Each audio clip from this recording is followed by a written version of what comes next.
पिशाच या पिशाचनी जो भी है, एक ऐसा नाम है जिससे एक डर का एहसास पैदा होता है।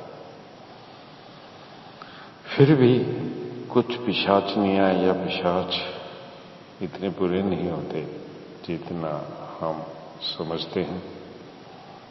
उसी तरह की एक पिशाचनी जो कि अच्छे स्वभाव की थी और किसी की मदद करना चाहती थी, वो इस कहानी में है। तो वो उस पिशाचनी ने कैसे मदद की, किसी की और किसकी, ये सुनिएगा। बहुत अच्छी कहानी है और पसंद आए तो लाइक और सब्सक्राइब कर दीजिएगा मेरे चैनल को। तो सुनिए कहानी। नगर के कोतवाल की कचहरी में निम्न श्रेणी का कर्मचारी था चमन। उसकी आमदनी चूंकि बहुत ही कम थी, इसलिए नगर में ही रहकर पास ही के गांव में रहा था। इस कारण उसे किराया भी बहुत ही कम देना पड़ता था।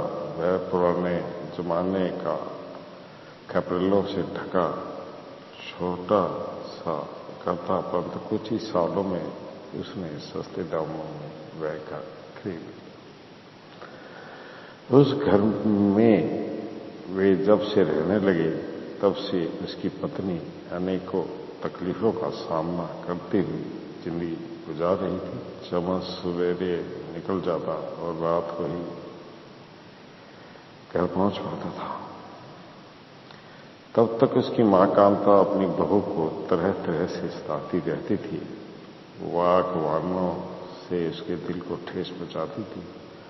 आपे से बाहर हो जाने पर बहू सुमिति पर हाथ चलाने से भी हिचकिचाती नहीं थी। बार बार ताने देती थी कि दहेज लाए बिना घर में रोज रह रही और रात चला रही हो। सास कांता घर के बीचों बीच बैठकर अगल बगल की औरतों से अपनी बहू के खिलाफ जो मुंह में आता बकती रहती थी, और उधर बहू सुमिति घर का सारा काम खुद करती थी। जब रात हो जाती, तब और काम पूरा हो जाता, तब वह पति के आने तक पिछवाड़े के इमली के पेड़ के नीचे पलंग डालकर लेटी रहती थी।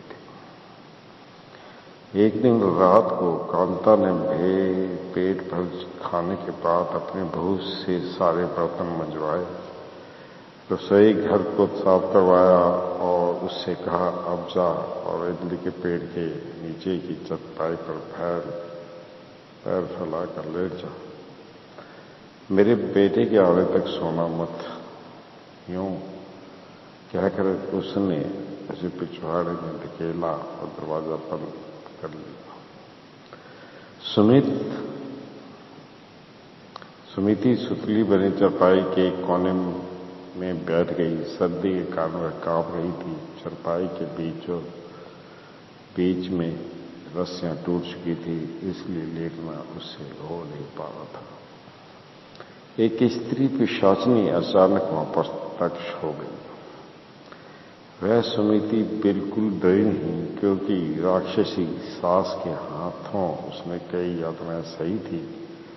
अब भय नाम मात्र के लिए भी उसमें नहीं रहा।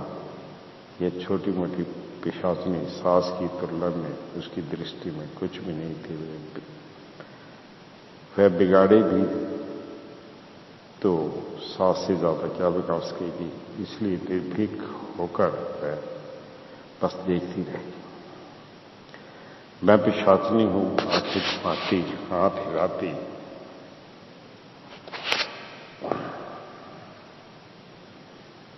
हुई बोली, यह भी कोई बताने की बात है? तुम्हें देखते ही जान गई, सुमिति ने लापरवाही भरे स्वर में निर्धड़क होकर कह दिया। मेरा नाम शांति है। मेरा निवास स्थल इमली का ये पेड़ है, जहां दिन रात में रहती हूं, पिशाचनी ने कहा। सुमिति ने कहा,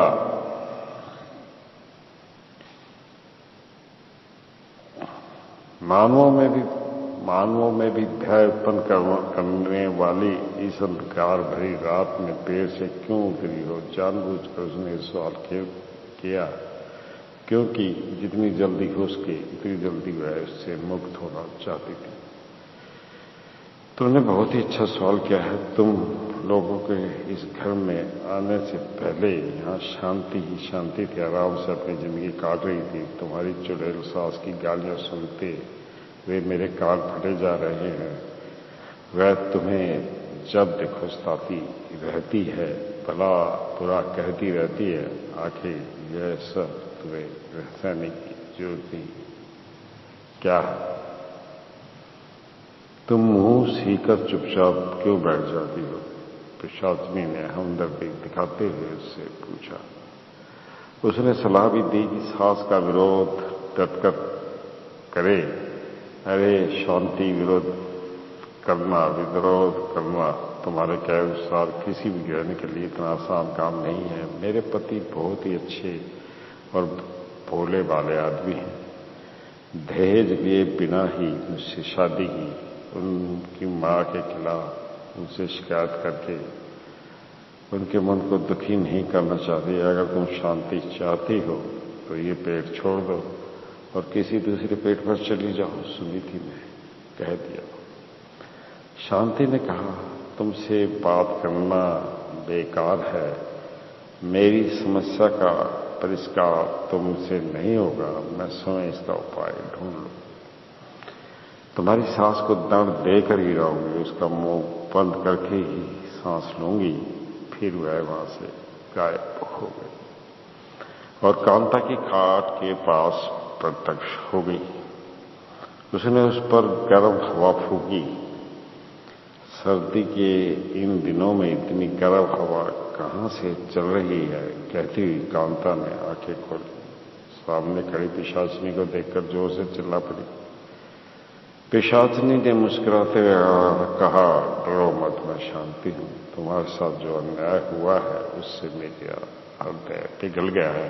मैं तुम्हारा भला करने के लिए आई हूं। पिशाचिनी ने जब सहानुभूति प्रकट की तो कांता की जान में जान आई। उसने धीरज बांधकर कहा, बताना तो सही, मेरे साथ क्या अन्याय हुआ है? बताना, मेरी क्या सहायता करोगे? तुम जैसी उत्तम व निर्मल मंचली सासों के होने के कारण ही दुनिया अब भी यथावत चल रही है। नहीं तो कब की मिट जाती, सर्वनाश हो जाता। दहेज ना लाकर तुम्हारी बहू ने तुम्हारे साथ बड़ा अन्याय किया है। यह उसका घोर अपराध है। मैं भांप सकती हूं कि इससे तुम्हारे मन को कितना बड़ा धक्का पहुंचा होगा, तुम्हारा मन कितना दुखी होता होगा। अरे पगली, तुम क्या जानो मुझ पर क्या गुजर रही है? इसलिए तो उसे खूब सता रही हूं। बात बात पर उसे खरी खोटी सुना रही हूं। उसे उठने बैठने भी नहीं देती हूं। अच्छी हूं इसलिए अब तो किसी मार नहीं डाला, कांता ने कहा। वह कितनी अच्छी बात कही कांता, पर देखो, बहू को मारने से या गाली देने से तुम्हें आखिर मिलता क्या है? मेरे पास 3 अद्भुत वस्तुएं हैं, उनमें से एक तुम्हें दूंगी। आगे कभी भी पैसों की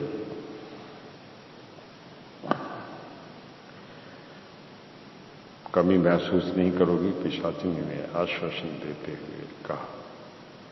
उसकी बातें सुनते ही कांता होठी फूट बैठी, बोली, फिर देर किस बात की है? दिखाना ये वे वस्तुएं क्या है?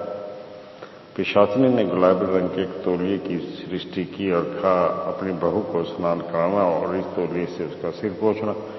पानी के एक एक बिंदु मोती बनकर टपकेगा और तुम्हारे पैरों के सामने मोतियों का ढेर लग जाएगा। कैसी बात कह दी तुमने? मैं उसको नहलाऊं? ये नहीं हो सकता, कांता ने तिरस्कार में स्वर में कहा। इस पर पिशाचिनी ने चांदी के रंग की कंघी की सृष्टि की और कहा, ये कंघी अपनी बहू के बालों में चलाओ। कंघी में जो भी बाल अटक जाएगा वह सोने का ही लता बन जाएगा। कांता ने इस बार पिशाचिनी शांति का प्रस्ताव ठुकरा दिया और नाराज होती बोली, मेरी ठेंगों से उसके सिर के आधे बाल गिर चुके हैं, शेष थोड़े बहुत जो बाल बचे हैं उन्हें कंघी से अटक जाने से मुट्ठी भर का सोना भी नहीं मिलेगा। मैं कतई ये काम नहीं करूंगी। इस बार पिशाचिनी ने एक लाठी की सृष्टि की और कहा, कांता ध्यान से सुनो, बहू को एक गाली दो और फिर ये लाठी चलाओ, तब उसके हाथों में एक सोने की अशर्फी दिखाई पड़ेगी।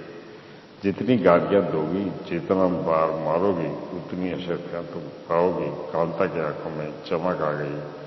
उसने खुश होकर कहा, ये चीजें पहले ही मुझे दिखानी थी। कहती उसने लाठी उसके हाथों से खींच ली। फिर उसने पिशाचिनी से कहा, अब तुम यहां से चलती बनो, तुम्हारा काम खत्म हो गया। कांता ने तुरंत उस लाठी की महिमा की परीक्षा करनी चाहिए। पिछवाड़े में चारपाई पर बैठी ऊँगती हुई अपनी बहू को कर्कश स्वर में गाली दी, अरे निगोड़ी उठ, जब देखो सोती ही रहती है। तुरंत उसने हाथ में पड़ी लाठी ऊपर उठी और उसी के सिर पर आ गिरी। उसे बड़ी चोट आई, वह जोर से चिल्ला उठी, दासी देखिए, मेरे हाथ में सोने की एक अशर्फी आ गई। कहती हुई सुमिति ने यह अशर्फी उसे दे दी। कांता भूतनी की बात समझ गई और बोली, तुम्हारी यह निगोड़ी वस्तु मुझे नहीं चाहिए, इसे अपने पास ही रख लो।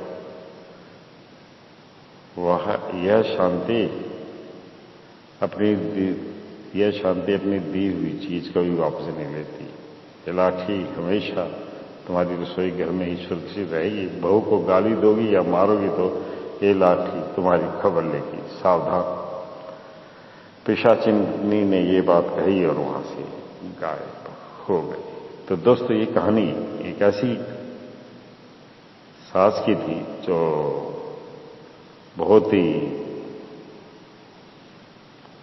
लड़ाकी और बड़ी ही निर्दयी थी, जो अपनी बहू के ऊपर बहुत ही जुल्म ढाती थी। लेकिन उस पिशाचिनी ने, उस अच्छी पिशाचिनी ने उसे इस बात का सबक एक लाठी देकर दिला दिया, और वो लाठी जब भी अपनी बहू को मारने के लिए उठाती तो खुद ही उस लाठी की से पड़ी हुई चोट की पीड़ा खुद सहती और उसकी बहू के हाथ में अशुभ आ जाती। तो दोस्तों, बताइएगा कैसी थी कहानी, और चैनल सब्सक्राइब कीजिएगा और साथ में लाइक करके एक बार आइकन को भी दबा दीजिएगा। बहुत बहुत धन्यवाद।